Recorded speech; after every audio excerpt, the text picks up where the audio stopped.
जय श्री राधे कृष्ण। आप सभी का हमारे YouTube चैनल पे बहुत बहुत स्वागत है। आइए सुनते हैं माघ मास महात्म्य तीसरे अध्याय की कथा।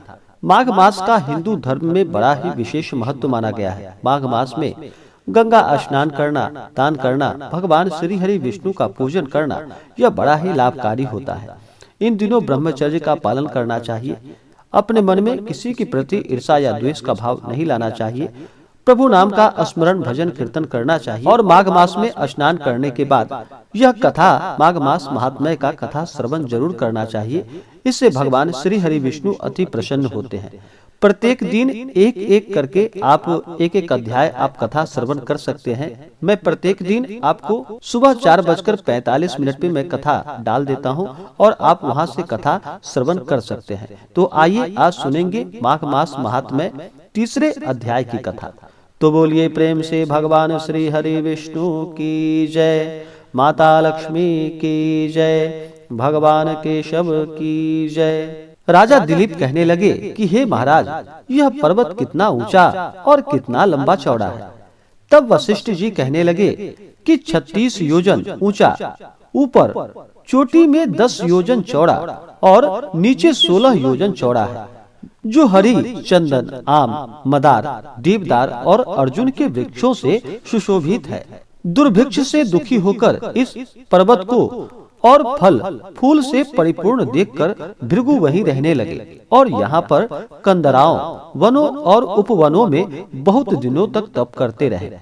इस प्रकार जब भृगु ऋषि वहाँ पर अपने आश्रम पर रह रहे थे तो एक विद्याधर अपनी पत्नी सहित वहाँ पे उतरे।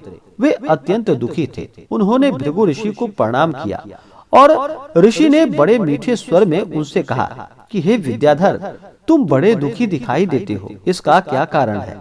तब विद्याधर कहने लगा कि हे महाराज, पुण्य के फल को पाकर, स्वर्ग पाकर तथा देवतुल्य शरीर को पाकर मेरा मुख व्याघ्र जैसा है। मेरे दुख और अशांति का यही एक कारण है। न जाने किस पाप का फल है। मेरे चित्त की व्याकुलता का दूसरा कारण भी सुनिए। मेरी पत्नी अति रूपवती, मीठा वचन बोलने वाली, नाचने और गाने की कला में अति प्रवीण, शुद्ध चित्त वाली, सातों सुरों वाली, वीणा बजाने वाली, जिसने अपने कंठ से गाकर नारद जी को भी प्रसन्न किया, नाना स्वरों के नाद से वीणा बजाकर कुबेर को प्रसन्न किया, अनेक प्रकार के नाच ताल से शिवजी महाराज भी अति प्रसन्न और रोमांचित हुए। शील, उदारता, रूप तथा यौवन में स्वर्ग की कोई अप्सरा भी इन जैसी नहीं है। कहाँ ऐसी चंद्रमुखी स्त्री और कहाँ मैं व्याघ्र मुख वाला। यही चिंता सदैव मेरे हृदय को जलाती है। विद्याधर के ऐसे वचनों को सुनकर तीनों लोगों की भूत, भविष्य और वर्तमान की बात जानने वाले तथा दिव्य दृष्टि वाले ऋषि कहने लगे कि हे विद्याधर, कर्म के विचित्र फलों को प्राप्त होकर ज्ञानी पुरुष भी मोह को प्राप्त हो जाता है। मक्खी के पैर जितना विष भी प्राण लेने वाला हो जाता है। छोटे छोटे पापों का फल भी अत्यंत दुखदायी हो जाता है। तुमने माघ मास की एकादशी का व्रत करके द्वादशी न आने तक शरीर में तेल लगाया। इसी पाप कर्म से व्याघ्र हुए। एकादशी के दिन उपवास करके द्वादशी को तेल लगाने से राजा पुरुरवा ने भी कुरूप शरीर पाया था।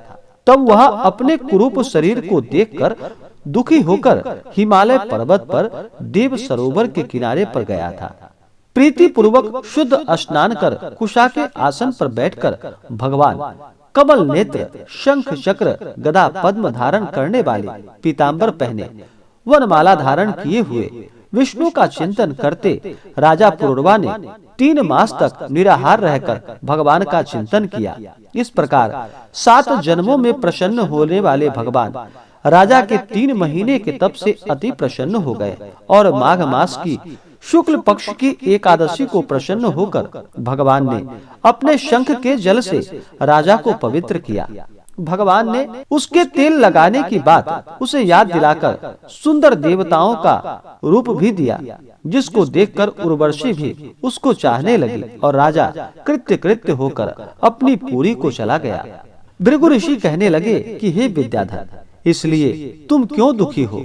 यदि तुम अपना यह राक्षसी रूप छोड़ना चाहते हो तो मेरा कहना मानकर जल्दी ही पापों को नष्ट करने वाली हेमकूट नदी में माघ में स्नान करो, जहाँ पर ऋषि सिद्ध देवता निवास करते हैं। अब मैं इसकी विधि बतलाता हूँ। तुम्हारे भाग्य से माघ मास आज से 5वें दिन ही आने वाला है। पौष शुक्ल एकादशी से इस व्रत को आरंभ करो। भूमि पर सोना, जितेंद्रिय रहकर दिनों में 3 समय स्नान करके महीना भर निराहार रहो। सब भोगों को त्याग कर तीनों समय भगवान विष्णु का पूजन करो। जब तुम द्वादशी को शिवजी स्तोत्र और मंत्रों से पूजन करोगे तो तुम्हारा मुख देखकर सभी चकित हो जाएंगे और तुम अपने पत्नी के साथ सुखपूर्वक क्रीड़ा करोगे। माघ मास के प्रभाव को जानकर सदा माघ में स्नान करो। पाप दरिद्रता से बचने के लिए मनुष्य को सदा यत्न से माघ मास का स्नान करना चाहिए। स्नान करने वाला इस लोक तथा परलोक में सदा सुख पाता है। वशिष्ठ जी कहने लगे कि हे दिलीप, भृगु जी के यह वचन सुनकर वह विद्याधर अपनी स्त्री सहित उसी स्थान पर पर्वत के झरने में माघ का स्नान करता रहा और उसके प्रभाव से उसका मुख देव सदृश हो गया। वह मणिग्रीव पर्वत पर आनंद से रहने लगा।